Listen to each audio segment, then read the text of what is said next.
Hey there, you looking kinda cute. Please consider subscribing and check out our Patreon for more. Enjoy the video. Marianne was feeling very good. She was driving home on the highway in her car. Her day was going pretty well. She had breakfast and paid her bill at one of those nameless high-rise hotels while still dressed as Herbert. Then she went back upstairs to her room, put away Herbert, and changed into Marianne. Guests could ride their bikes straight from the upper floors to the parking garage below, so she just got in her car as Marianne started driving and gave the gatekeeper her room key. She found a radio station that played only Beatles songs for an hour. As she drove, she was happy to hear Penny Lane, Yesterday, and other old Beatles favorites. It was a nice day, and the sun shone down on a forest with beautiful fall colors. No traffic jams were said to have happened. Everything seemed to be going well, and Marianne felt great. She thought about stopping in a town along the way and walking around the town's public area. She did, in fact, need one more pair of nylons to go with what she was wearing. It was made of a loose, earthy tweed that looked more red than brown. It would look great with a pair of shoes that are almost brown, but not quite. At the next exit sign, she looked to see how far the next town would be, 33 miles. She would be there in about half an hour. She could even get something to eat. It was a lot of fun for her to walk around as Marianne in a strange place, go shopping, and eat out. She used to be afraid of being read in public because of how her voice sounded. But she got over that fear a long time ago. Her only real flaw was her singing. She had trained for a long time to get her voice to sound like a woman's, but the difference between how she looked and how she sounded was too obvious for most people not to notice. Still, she just didn't care about things like that. She told herself, "I'll never see these people again, so if they don't like it, they can just deal with it." So far, nobody had told Kane about her, but she had seen people look at her with doubt or suspicion many times. She had just chosen to take a break from her trip and was looking forward to it when she noticed that the steering didn't feel right. The car could no longer go straight. The feeling got stronger in a matter of seconds. She quickly took her foot off the gas. The blue sign said to park in 200 yards. How lucky! She stopped in the parking lot and got out of the car. The trouble was easy to see, a flat on the right front tire. Herbert wouldn't have any trouble with that, but Marianne didn't know what to do. With her high heels, skirt, and long red nails, it would be hard for her to change a tire on something, whether it was her shoes, her tights, or her nails. She looked around for the jack and the spare tire as she thought, "It can't be helped. It has to be done, even if I have to go back into town and change again." The hubcap was pretty easy to take off, but no matter how hard she tried, she couldn't get the wheel bolts to come away. The guys in the shop didn't hold back with their compressed air wrenches, and the toy that the car company gave them as a tool just wasn't up to the task. She thought about how she could make the lever arm of her wrench longer. After all, Herbert was an engineer, and she knew just as much as he did. She looked through the trunk, but didn't find anything. She could only think of a line from Shakespeare. "Mischief, you are on the move. Take any path you want." The car behind her stopped, and a man got out, did some stretching, and looked her over. She tried not to look anyone in the eyes. Men always saw that as an open door. Well, yes, she did look beautiful. She had heard that enough times. She had always liked it when people found her beautiful, but now she didn't want their attention. She had other problems to deal with, and she didn't want to risk having to answer stupid questions in this parking lot. These situations seemed very different from the anonymity of a department store, where each customer is known and cared for. The man went into the forest and vanished. God bless him. He's gone. Marianne gave the wheel bolts another try, but she failed again. The man went back, took a quick look at her, and then went back to his car. He wasn't a Samaritan, it seems. Marianne was pretty happy about it. She gave the bolts another poke. Having bad luck has taught me to help people who are also having bad luck. He was standing behind her all of a sudden. First, he makes me think of Shakespeare, and now he brings up Virgil. As she turned to face him, she thought. Even though he was a few years older than her, he didn't seem like a bad person. He was holding a big cross wrench. She gave him a smile. "Permit me. At the end of the day, this is nothing for a lady's soft hands." She happily took a step back. He changed the tire in less than 5 minutes. Still, she hadn't said a single word. She took a towelette and a small pack of Kleenex from her purse and gave them to him. "Here, please," was the first thing she said. Did he notice? "Thank you a lot. I think this will get rid of most of the dirt." He looked at her for a moment, then spent the rest of the time washing his hands. He didn't seem to care about what she said. Had he seen something? Marianne was a bit thrown off. He threw the dirty paper in the trash and turned back to her. "Lady, it was great to be able to help you. Could I help you with something else?" She was now put on the spot and had to answer. "No, not really, not at all. You've already helped me a lot, so thank you so much, but could I help you in some way?" She tried to stay as quietly as she could, as if she had caught a cold and didn't want to sound encouraging. "Well, you might be able to help me," he said, with his eyes fixed on hers. "We could get coffee together." "There's nothing you need to worry about. I don't think it's a big deal if the phenotype doesn't match the gene, especially if the phenotype is as beautiful as you are." Boom, dead on. He'd read about her. But no one had ever read her beads to her so gently, without a second look or even batting an eyelash. Even though she had never heard him talk this way before, he was still able to figure out what she was thinking. Her mouth almost hit the floor. "I'm looking at a beautiful woman, and I'd love to go out for coffee with her. So, do you say yes to my offer? In fact, you owe me something anyway. My name is Roland, by the way." As he said that, he gave a small bow. Marianne thought to herself, he is charming. If he already knows that, there's no need to play games, so why not?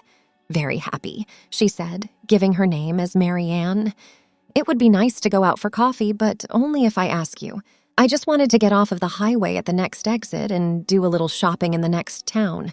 Would you follow me there?" When they got to town, they parked their cars near the center. He walked up to her and put his arm out to her.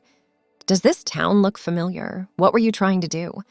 "Oh, I just wanted to go for a walk, look at some stores, and maybe buy a pair of socks. Then follow my advice once more."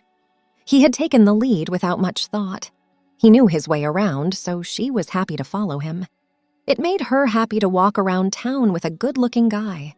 Not only was he patient, but when she stood around near a store for a long time, he knew enough about the things on show to say something about them.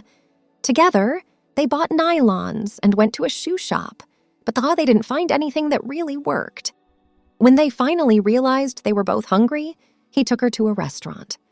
Marianne always put up an emotional wall around the guys in her life. The more time they spent together, the more this defense wall fell apart. He had stopped talking about how she was both good and bad. He was brave and kind, and he treated her like a lady. Marianne was having more and more fun with it. He got it, was interesting to talk to, funny, and all around a nice person to hang out with. Marianne thought that no, she was just a woman on his arm. During their meal together, they drank spring water to toast each other. As they touched glasses, he asked if he could call her by her first name, even though they were about to get back in their cars and leave. She agreed, but both of them kept saying you when they talked to each other. He bought the food. She was going to pay, but he wouldn't let her, so the waiter took his money. "I won't ask you to coffee right now, so we'll have to meet up again later." So he's already talking about seeing each other again before we've even said goodbye, she thought. On the way to their cars, he asked her how far she still had to go. The place he was going that day wasn't too far from where she was going. "If that's true, and you don't have anything else to do tonight, I'd be happy to spend the night with you. Let's get a drink together somewhere." Now, he was going all out. Marianne saw that right away. Usually, she would say no quickly to something like this, but he had been so nice the whole time and so sneaky about it that she was tempted to let herself have the adventure. Of course, she would not have done so if she hadn't first shown the right amount of resistance and need to be persuaded. Since she was a lady, she had to follow the rules of proper behavior. She said yes to going out. He should pick her up at her house at 8 o'clock. Try to look nice as he got into his car. As soon as he left, Marianne had mixed feelings about the date. On the one hand, she was looking forward to it, but on the other, she was worried that she might have been too brave. She should not have let him pick her up under any circumstances. Now that he knew her address, she could no longer avoid him and run away. On the other hand, she didn't want to scare him away in any way. Instead, she was excited because she was looking forward to something good. Inside, she was very much a woman. She didn't want to make any choices until the last minute, but she also didn't want to lose the chance to choose. She didn't hurry to get ready. She looked at her whole body for hairs that made her look bad, and when she found any, she pulled them out. She put a belt around her waist. In reality, the girdle didn't take off a lot of inches, but it did make her midsection rounder, which made her look slimmer from the front. She chose her very feminine, pure silk hose with care. She liked how the silk felt against her skin. She put on a dress with a silk top that didn't have any straps. It was made of several layers of sheer taffeta, each with a little ruffle that reached almost to her knees and made the skirt flare out wide. She finished off her outfit with a jacket. Its long arms had puffy sleeves at the shoulders and left her waist free. With the jacket and the many layers of the taffeta dress, her waist looked very small. When Marianne looked in the mirror, she was happy with herself. She could now put on a little more weight than she could have in the morning. She carefully blended one eyeshadow above and at the corners of her eyes. Then she put a bit of blush on her cheeks and blended it until it looked natural. She put eyeliner on top and bottom of her eyelids so that it went a little bit past the edges. She also put extra makeup on her eyelashes that had tiny fibers that made them thicker and longer. She thought about getting nail extensions, but decided it would be too much work for just one night, so she just fixed the paint on her nails. She finally got to her mouth. First, she used a pencil that was a shade darker than her color to outline her lips. She curved her top lip just a little bit past the edge. Her lips looked full and alluring.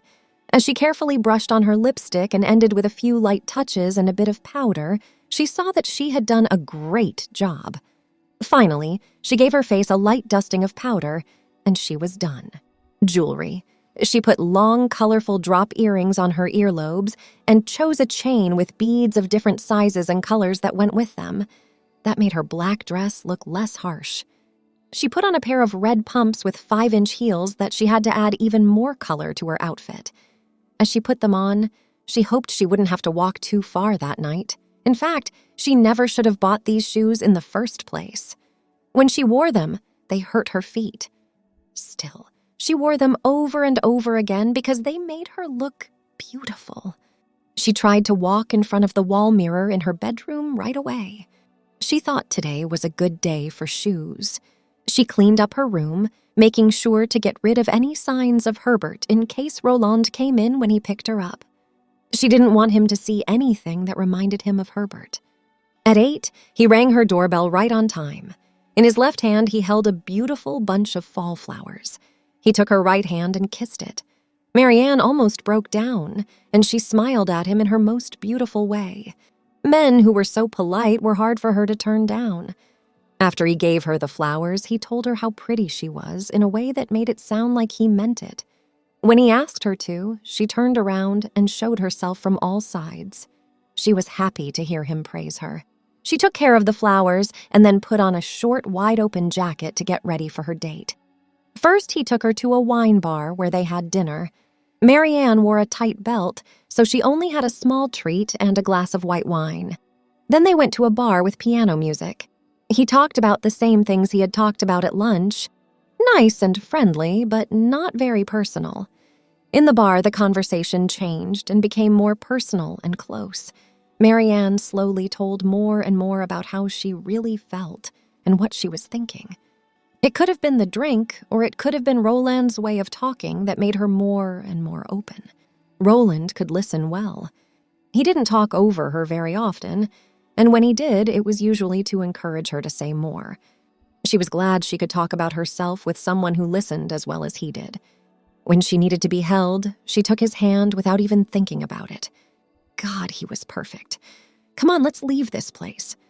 Whose place is it? She heard herself say something, but she didn't really understand what she had said. She had let herself get carried away by what was going on around her. She had totally lost control of her emotions and fallen into a place where they were out of her hands. On the way to the car, he put his arm around her shoulders and held her. She felt like she was floating on the way back to her place, totally in love. When they got home, she was glad that she hadn't said anything about Herbert. She was now 100%, and only a woman. She had left everything else behind and was only a woman. They spent the night together and had an amazing time, eventually falling asleep. When she woke up just before 4 o'clock, she gently woke him up. "You have to leave now, please. I don't want you to be here when Herbert needs to get up." He caught on. His goodbye hug brought back some of the feelings from the night before, but she fought them off. "See? I'll see you soon, beautiful." She knew she would see him soon, even though they lived 350 miles from each other. She went to bed feeling so happy that it was hard to put into words. Thanks for watching. Be sure to check out Patreon for a lot more content and early access to YouTube videos.